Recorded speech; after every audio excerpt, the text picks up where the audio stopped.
안녕하세요. 저는 정말 웃긴 일을 겪었습니다. 웃긴 일이라고 표현하는 게 맞는지 모르겠지만 다시 곱씹어서 생각을 해봐도 두 번 다시 겪고 싶지도 않을 팔자에도 없을 고생을 했던 그 시간들을 한번 공유해볼까 해요.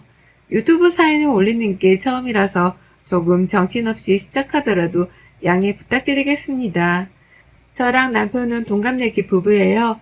원래는 친구 사이였고 중학생 때부터 한 동네에서 나고 자라면서 알던 사이였죠. 같은 학교 학원을 다니며 늘 제 곁에서 소꿉 친구처럼 곁을 지켜주던 친구였습니다. 그러다 고등학교 진학을 하면서부터 저희 가족이 이사를 했고 서서히 멀어졌어요. 연락만 간간히 하던 중 취업을 하고 사회에 나와 다시 만나게 되었죠.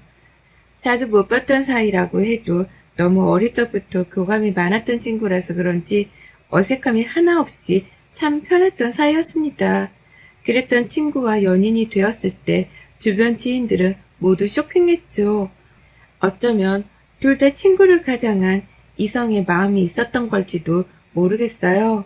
하나부터 열까지 모르는 것도 없었고 서로의 가정사, 아픔, 슬픔, 기쁨까지 모든 감정과 사연들을 다 공유하던 사이였습니다. 그래서일까요? 남편과의 연애는 그 어떤 연애와도 비교할 수 없을 정도로 안정적이고 편하고 설레이면서 행복했습니다. 특별한 걸 하지 않아도 색다른 기분을 느낄 수 있었고 기분이 너무 좋았어요. 저는 위에 오빠가 둘이나 있지만 반대로 남편은 외동아들의 할아버지와 단둘이 살기에 늘 북적이는 저희 집을 부러워했습니다. 반대로 전 조용한 남편네 집을 부러워했죠. 오빠와 둘이면 든든하겠다 싶겠지만 전혀요. 현실 남매였던 저희 집은 오빠 둘도 서로 엄청 싸웠지만 저까지 포함해서 셋이 지지고 볶고 무진장 싸우며 살았습니다. 서로 나이차도 얼마 안 나기 때문에 거의 뭐 심심하며 싸웠던 것 같아요. 그래서 전 늘 다짐했던 게 추후에 결혼을 하면 딱 외동으로 낳거나 돌만 낳아서 잘 키우자 싶었습니다. 반대로 또 남편은 능력껏 정해두지 말고 잘 낳아서 키워보자는 주의였죠. 저희 부모님은 맞벌이로 늘 바쁘셔서 집에 안 계셨고 시부는 외동아들을 키우셨지만 과묵하지도 않으신 그저 따뜻한 아버지셨습니다. 엄마 못지않게 다정하셨고 음식도 어찌나 잘하시는지 어릴 적 저희 집이 아닌 남편네 집에 가서 밥을 얻어먹곤 했으니 말이죠. 그래서 저희가 연애를 한다고 했을 때 시부는 너무 반가워하셨고 축하를 해주셨습니다. 저희 부모님은 남편의 존재를 잘 모르셨지만 시부는 절 기억하셨죠. 어려서부터 자주 만났으니 말이죠. 그렇게 연이 이어져 결혼까지 하게 되었습니다. 결혼 후 잘 살고 있었어요. 문제랄 것도 딱히 없었습니다. 그런데 홀로 계신 시부가 저도 마음이 쓰였는데 남편은 오죽했을까요?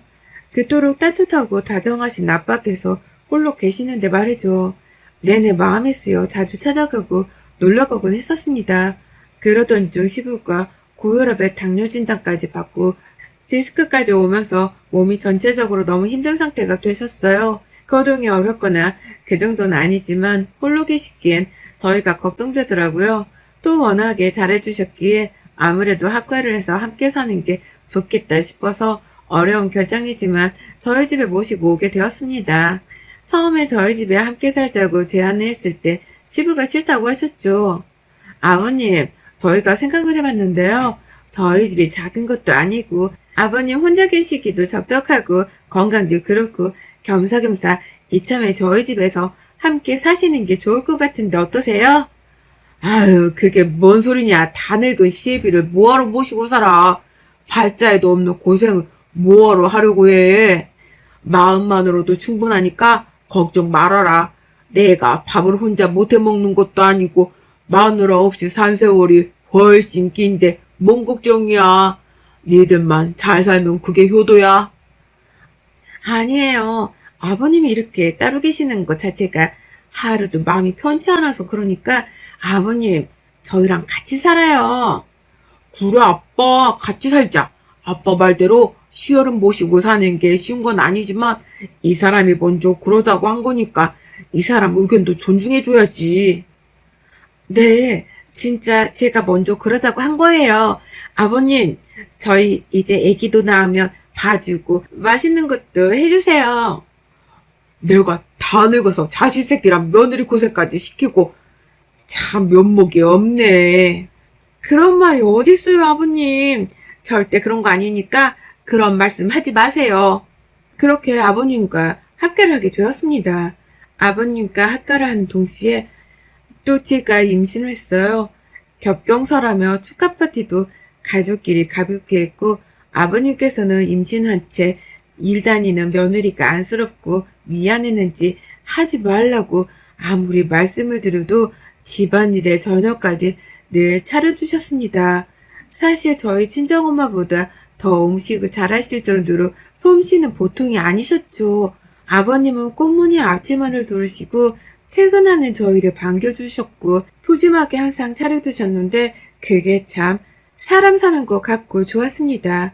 오손도손 하루 일과를 서로 털어놓으며 대화를 하면서 저녁 식사를 하는 그 시간이 가장 행복하다는 아버님을 보며 저 역시 행복을 느꼈어요. 솔직히 학교를 하고 불편한 건 딱 하나 말고는 없었습니다. 옷차림에 신경 써야 하는 부분 정도 말고는 아예 없었어요. 더 정확히 말하면 제가 더 편해졌죠. 집안 살림을 다 해주시고 반찬거리도 늘 만들어주시고 하니 제가 할 게 없었습니다. 그래서 죄송하고 감사한 마음에 용돈을 드려도 절대 받지 않으셨어요. 그러더니 어느 날은 곧 태어날 손주 앞으로 그 용돈 다 모아두라고 하시더라고요. 참 멋지신 분이고 대단하신 분이다 싶었습니다. 이렇게 좋으신 분이 왜 짝을 만나지도 않으시고 한평생 외롭게 사셨을까 하는 생각은 내내 들었죠. 시모가 불의의 사고로 남편이 초등학생 때쯤 갑자기 돌아가신 후 내내 시부는 홀로 남편을 키웠습니다. 어떤 여자도 만나지 않았다고 하세요. 시부를 지키지 못했다는 죄책감도 있으셨고 엄마 없이 크게 하는 남편에게도 너무 미안했다고 하셨죠. 그치만 그러기엔 너무 완벽할 정도인 시부였기에 제가 다 아쉬울 정도였어요. 시부가 건강 상태가 좋지 않으셨기에 시부 식단에 있어서는 제가 철저하게 관리를 해드렸습니다. 저희 먹는 거야 시부가 다 맛있게 해주셨지만 시부 식단만큼은 건강만큼은 제가 책임지고 관리를 했어요. 공부도 많이 했고 레시피도 많이 배우고 말이죠. 서로가 서로를 위해 늘 노력하는 모습이 참 따뜻했고 온기 넘치는 이상적인 집안이었습니다. 그래서 저희 친정 부모님도 시부를 참 좋아하셨고 많이 챙겨주셨어요. 거리낌 없이 친정 부모님과 시부 그리고 저희 부부 이렇게 함께 식사도 자주 했고 여행도 자주 다녔습니다. 평일에야 저희가 일하느라 바빠서 뭘 못하니 주말에는 가까운 곳이라도 꼭 시부를 모시고 나가서 카페라도 다녀오거라 식사라도 하고 오거라 그렇게 노력을 했어요. 아이가 태어나고 육아휴직을 한 뒤 곧바로 복직을 해야 하는 상황이라 솔직히 너무 마음이 불편했고 시터임으로 구할 생각이었으나 일부분도 시부는 본인이 하겠다며 엄한 돈 쓰지 말라고 하셨습니다. 그러나 이건 엄연히 다른 문제이기에 말씀을 드렸죠. 아버님 그건 아니에요. 아버님을 못 믿는 게 아니라 애 보는 게 어디 쉬운 일도 아닌데 건강도 안 좋으신데 어떻게 애를 보세요. 그렇게는 절대 저희가 못해요. 내가 알아서 다 할 테니까 걱정 말고 너희는 너희 먹고 살아. 얘 키우면 세상에 돈이 얼마나 드는데 한 푼이라도 아껴야지. 아버님이 봐주신다고 해도 돈 드릴 거예요. 그러니까 그냥 시터이모님 구하는 게 좋을 것 같아요. 나한테 돈 줘라. 그러면 그 돈 그대로 우리 미나한테 줄 거니까. 시부는 완강하셨습니다. 그런데 함께 육아휴직 내내 아이를 같이 봐주시는 시부의 모습을 보니 너무 능숙해서 깜짝 놀랐어요. 어쩌면 저보다 더 능숙하셨죠. 결국 시부에게 돈을 드리고 아이를 맡기기로 결정했습니다. 대신 힘들거나 하시면 꼭 말씀해 주시라고 신신당부를 했어요. 아버님은 거의 뭐 슈퍼맨 수준으로 아이를 보면서 집안일까지 하셨는데 대체 어떻게 이런 분이 다 계실까 싶을 정도였고 저희 친정엄마께서도 그러셨죠. 연주 너 니네 시아버지한테 정말 잘해. 그런 분이 요즘 세상에 어디 계시냐? 엄마가 이번에 한우 또 보냈으니까 맛있게 구워드리고 병원도 자주자주 같이 가드려. 건강은 늘 체크해야 해. 그치? 내가 완전 복 받은 거지 뭐. 그래, 시댁 로또 맞은 거지 너. 오죽하면 친정 엄마께서 로또 시댁이라고 부를 정도였습니다. 그러던 어느 날 시부 디스크가 너무 심해지셨고 도저히 이대로는 아이를 낳는 건 무리라고 판단했어요. 시부는 괜찮다고 고집 부리셨지만 저희 부부는 절대 안 된다고 생각했죠. 시터 이모님을 구하려 했으나 쉽지도 않았고 결국 제가 퇴사를 결정했습니다. 갑자기 전업주부가 되었고 육아만 하려다 보니 조금 갑갑하긴 했지만 아이를 온전히 볼 수 있다는 것에 행복하기도 했어요. 시부와 함께 아이를 보니 조금 더 수월했고 시부와 시간을 많이 보내니 더 좋아하셨습니다. 내내 집에서만 계시던 시부였는데 어느 날부터인가 친구를 만난다며 외출을 많이 하셨고 처음에는 적극적으로 코디까지 해드리며 놀다 오시라 했죠. 그런데 만취해서 오실 때도 있고 생전 그러신 적이 없는데 외박도 하시고 뭔가 많이 변하셨습니다. 촉이 떠왔던 게 친구가 아무래도 여자가 생겼구나 싶었어요. 그래서 실적 시부를 떠봤는데 절대 아니라며 강한 부정을 하셨죠. 강한 부정을 하시니 오히려 더 수상했습니다. 여자분이 생겼다는 걸 확신했고 쑥스러워 말씀을 못하실 수도 있다고 생각해서 그 뒤로는 캐묻거나 하지 않고 잘 다녀오시라고 말씀드리고 별말을 하지 않았어요. 어느 날은 주말에 친구분과 여행을 가기로 했다며 부랴부랴 나가셨는데 저희도 마침 장보러 나가려던 참이라 근처까지 태워다 드린다고 했더니 손사래를 치셨죠. 저희가 장보러 나가는 줄은 모르셨고 그냥 나간다고만 알고 있던 시부를 마트에서 우연히 딱 마주쳤네요. 옆에 팔짱 끼고 있는 여자분과 말이죠. 뒷모습을 보고 남편과 함께 한박 웃음을 지으며 대박을 외치며 말했어요. 대박! 아버님 맞죠? 거봐, 여자 생겼다고 했지 내가? 와, 진짜네? 아니 근데 좀 젊은 것 같은데? 그렇게 꾸미셔서 그렇겠지? 모른 척 하고 있다가 말씀해 주시면 축하해드리자. 그래. 그런데 뒤를 딱 돌아보는 시부와 그 옆에 팔짱 낀 여자를 보고 남편과 저는 사색이 되고야 말았죠. 옆에 있는 여자는 아무리 높게 봐도 정말 아무리 동안이라 해도 저랑 나이차가 얼마나 보이지 않았습니다. 연하 정도가 아니라 대체 이게 무슨 일인가 싶었죠. 남편과 저는 충격을 받아서 그대로 집으로 돌아왔고 한참을 멍하니 있다가 설마 했어요. 정말 동안인 거겠지. 이건 아니지. 우리 또래는 아니겠지. 라며 주절주절 했죠. 저희 부부가 고민했던 건 이걸 시부께 먼저 털어놓을까, 모른 척하고 있을까 였는데 아무래도 그 여자에 대해서 빨리 알아보는 게 좋을 듯 싶어서 아는 척을 하기로 결정했고 여행길에서 돌아오신 시부께 말을 했습니다. 아빠, 어제 우리도 마트 갔었거든? 그래서 우연히 두 분 마주쳤는데 너무 어려 보이시던데? 그래? 언제고 니들에게 말하려고 했는데 진지하게 교제하는 사람 있고 그 사람이랑 정식으로 혼인하고 살려고 한다. 네? 아버님, 진중하게 생각하신 거죠? 그래, 내가 몇십 년을 혼자 살다가 혼인을 생각한 건데. 시부랑 한참 대화를 했지만 쇼킹 그 자체였습니다. 그 여자는 저희 부부보다 고작 10살 위였고 만난 지도 2개월도 안 된 상태였으나 뜨거운 사랑의 힘으로 결혼을 결심했다고 하네요. 시부가 늙고 병들었음에도 불구하고 진심을 다해 본인을 사랑해주는 여자라며 어머니 심으로 모시라고 했죠. 남편과 전 결사 반대를 했어요. 누가 봐도 의도가 다분했습니다. 시부가 재산이 꽤 있으셨고 아무래도 그걸 노린 여자 같았거든요. 한참을 반대했으나 이미 그 여자에게 홀딱 빠진 시부를 막을 길은 없었고, 심지어는 그 여자가 남편까지 구워 삶아서는 남편도 제게 시부의 행복을 위해선 저희가 나설 게 아니라며 잠자코 있자는 말을 했죠. 결국 선택권이라고는 없는 제 의견은 묵살되었고 저 둘은 진짜 부부가 되었습니다. 단 남편의 조건은 허락은 하되 혼인신고는 반년 후에 하는 조건이었고 시부는 허락을 해주셨죠. 전 이 반년 안에 수상한 낌새가 있다면 꼭 찾아내야만 한다고 생각했어요.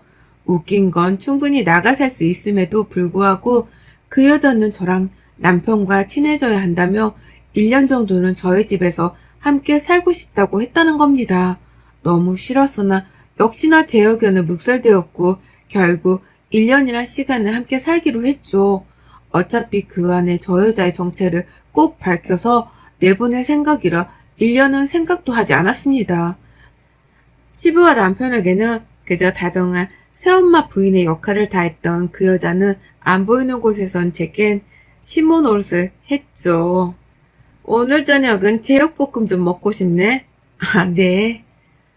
아, 네. 하겠다는 거야, 말겠다는 거야?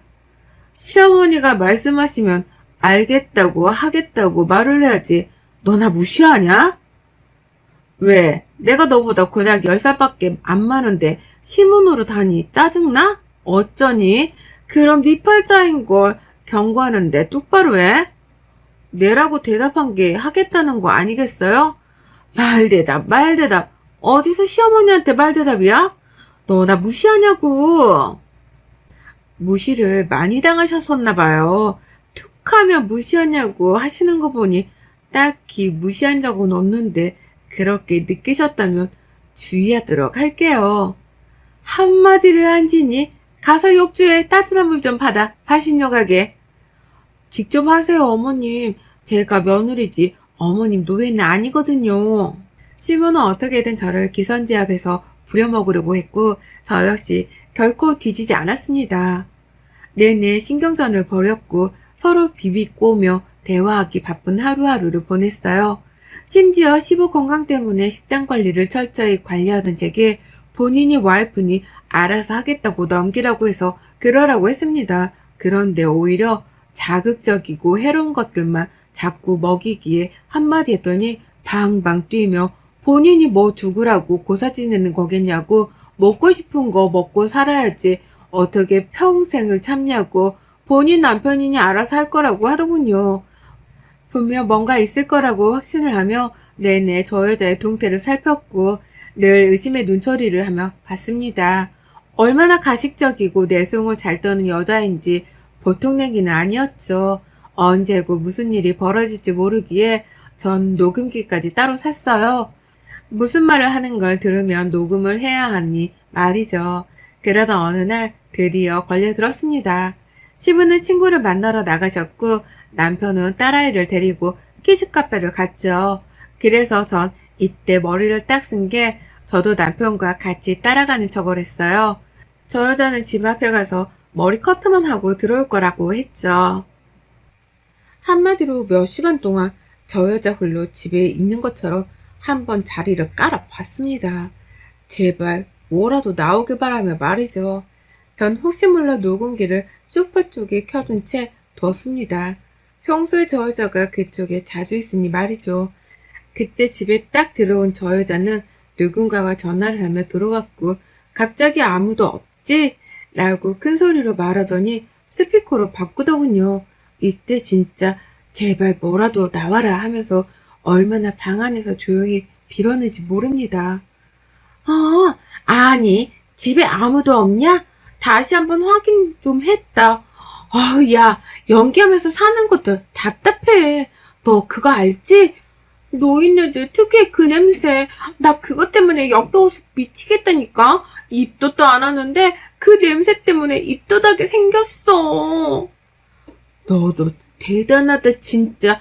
근데 재산이 많은 건 확실한 거야? 빈 깡통이면 어쩌려고 그러냐? 너 나 몰라? 나 차수정이야. 다 철저하게 조사했고 심지어 뱃속의 애기가 누구야? 아들이잖아. 아들. 바로 부동산부터 야금야금 빼먹고 버려야지. 며느리년이 보통년이 아니어서 올해는 못 잊고 애 낳고 어느 정도 빼먹으면 버려야 될 것 같아. 아쉬운 게 어차피 건강도 별로라서 오래 못 살 것 같은데 딱 저 며느리년만 아니면 몇 년 딱 비비고 있으면 평생 돈 걱정은 없을 건데 그게 좀 아쉽긴 해. 아니, 근데 걸리면 어쩌려고 그래? 걸리긴 개뿔. 어린애들 생긴 거 매일 바뀌는데 지들이 알 게 뭐야. 걘 완전 헤어진 거고 그 새끼 얘기 하지도 마. 완전 쫑이야 쫑. 놀라움 그 자체였고 드디어 본색이 뭔지를 알아냈고 증거까지 찾았죠. 전 한참 후에야 자고 일어난 척하고 방에서 나갔고 시문 후 깜짝 놀랐지만 왜요? 라고 하며 태어난 척 연기를 했습니다. 그리고 시부에게 따로 찾아가 녹음기를 들려주며 사실을 말했고 재산이고 돈이고 절대 한 푼도 주지 말라고 했죠. 남편에게도 일러뒀습니다. 당장이고 쫓아낼 수야 있었지만 그럼 시원하지 않잖아요. 그래서 좋아하는 돈 마음껏 쓰게 했어요.